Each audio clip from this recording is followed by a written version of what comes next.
Welcome to sweet home kitchen అండి. ఈరోజు నేను మీకు గోధుమ రవ్వతో మనం కేసరి చేసుకుంటాం కదా, అండ్ దానికి గోధుమ పిండితో తోపుపిండి పెట్టి బొబ్బట్లలా చేసుకుంటున్నాను. అంటే గోధుమ బొబ్బట్లు అన్నమాట ఇవి. మీకు నచ్చితే ఈ వీడియోని సబ్స్క్రైబ్ చేసుకోండి, లైక్ చేయండి. ముందు ఎలా ప్రిపేర్ చేయాలో చూపిస్తాను. ఫస్ట్ గోధుమ పిండిని మనం చపాతీ పిండిలాగా కలుపుకోవాలి. అంటే సుమారు ఎంతైనా తీసుకోండి, మీ ఇష్టం. మీ ఇంట్లో ఉన్న మెంబర్స్ బట్టి మీరు గోధుమ పిండిని తీసుకోవచ్చు.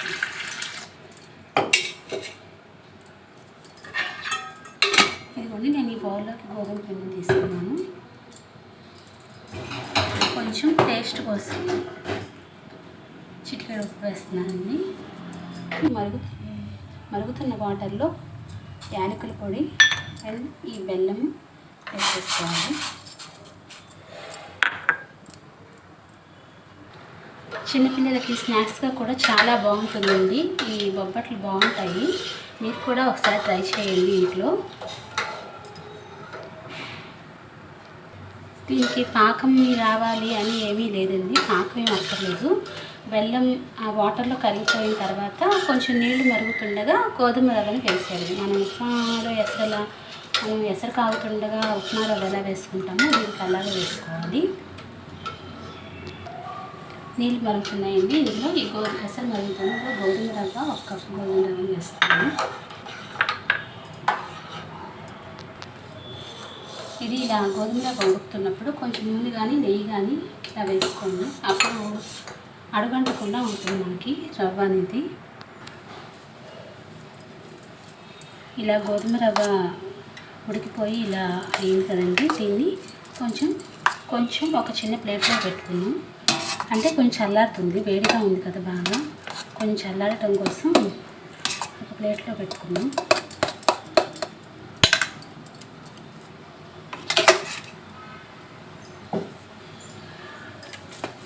ఇప్పుడు కొద్దిగా నెయ్యి తీసుకొని ఒక కవర్ అండి, ఇలాంటి ఒక కవర్ తీసుకొని దీనికి నూనె అప్లై చేయండి.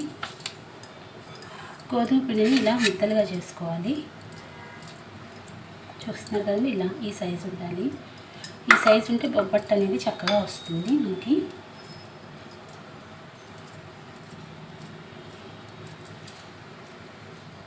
స్టవ్ మీద పెనం పెట్టాను కదండి, ఇది వేడెక్కిందో లేదో చూసుకోవాలి. సిమ్లో పెట్టుకోవాలి పెనాన్ని. ఎప్పుడు లో ఫ్లేమ్లోనే పెట్టుకోవాలి మనం, హైలో పెట్టుకోకూడదు, లో ఫ్లేమ్లో పెట్టుకోవాలి. లో ఫ్లేమ్లో పెట్టుకుంటే బొబ్బట్టు చక్కగా కాలి రుచిగా ఉంటుంది.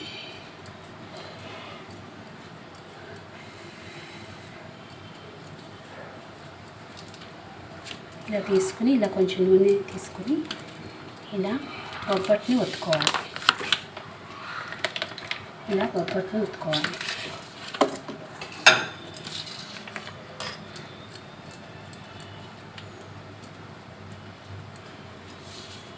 ఇలా ఒత్తుకున్న దాంట్లో కొంచెం ముందు ఫస్ట్ చిన్నగా ఒత్తుకోవాలండి. చిన్నగా ఒత్తుకొని ఈ గోధుమ రవ్వ ఉంది కదా, ఈ గోధుమ రవ్వని ఇలా రౌండ్గా ఉండల్లా చేసుకోవాలి.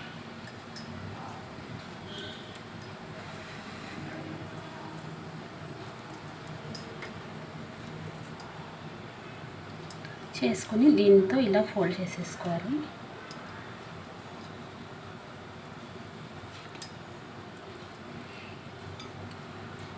చాలా బాగుంటాయండి, చిన్నపిల్లలు బాగా ఇష్టపడతారు. చక్కగా వాళ్ళకి, మా పిల్లలకు కూడా చాలా ఇష్టం.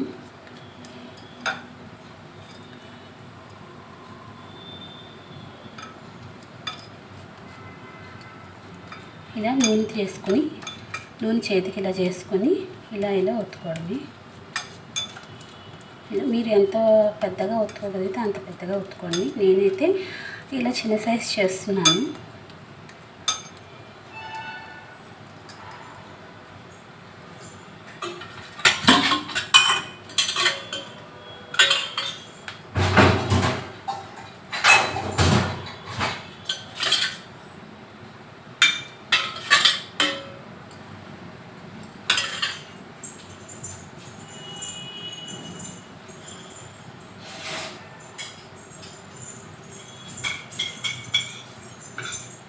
ఇలా పెనానికి ఆయిల్ రాసేసుకుని అప్లై చేసుకోవాలి. చేసుకుని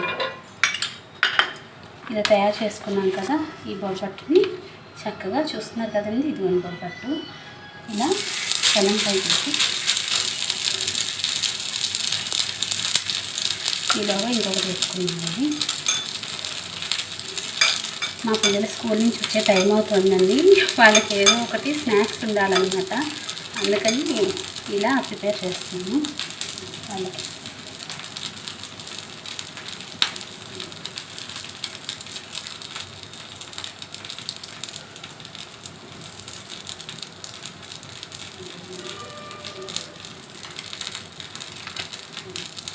ఈ మైదా ఇవి ఎక్కువ అరగవు కదండి, అందుకని ఈ గోధుమ పిండిని ఇలా చేస్తున్నాం అన్నమాట. గోధుమ పిండితో బొబ్బట్లు ఎలా ఉన్నాయో మీరు కూడా తిని కామెంట్స్లో పెట్టండి ఎలా ఉందో.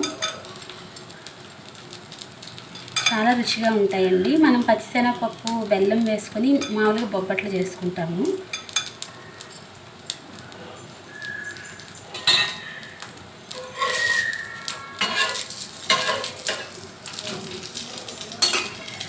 మధ్య మధ్యలో ఇలా కొంచెం ఆయిల్ కానీ నెయ్యితో కూడా కాల్చుకోవచ్చు అండి. నెయ్యితో కూడా చాలా రుచిగా ఉంటాయి.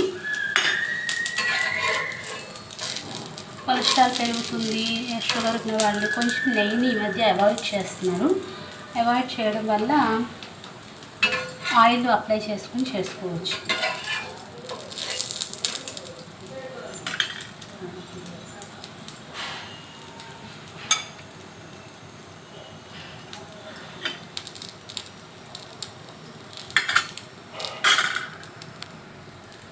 ఈ బొబ్బట్టు ఒత్తుకునేటప్పుడు ఏంటంటే రవ్వ అనేది బయటికి రాకుండా చూసుకోండి మీరు.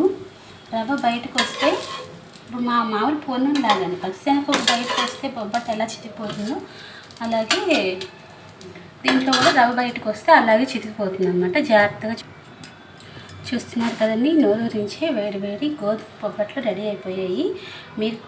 మీరు కూడా చేసుకుని టేస్ట్ చూసి ఎలా ఉందో కామెంట్స్లో నాకు చెప్పండి. థ్యాంక్ యూ అండి. Thank you so much.